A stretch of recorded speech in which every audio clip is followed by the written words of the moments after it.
Magandang tanghali. Kumusta po kayong lahat mga kababayan? Ito po, nag-uusap-usap po kami para sa araw ng bukas. Ang gusto lamang namin ay ang inyong total support. Wag po kayong kukurap. Baka ito na po ang pinakahuling pagkakataon na ang katotohanan, ang katwiran ay mananaig. Kagaya po na sinabi ni SP Alan, lahat po ay gagawin nila para patuloy na pagtakpan ang isang issue na kayong lahat ay may kinalaman sapagkat pera po ninyo ang ninakaw nila. Kaya sinabi ko po, huwag kayong kukurap.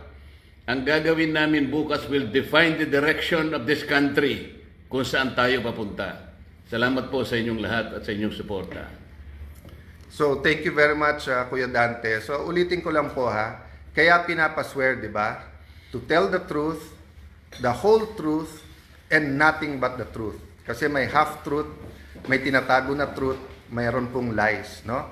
Series of hearings to. Pag naumpisahan po natin bukas, nandyan na yung momentum. Inuulit ko po ha, pag may 13, automatic, hindi ko kailang mag-resign, sa inyo na.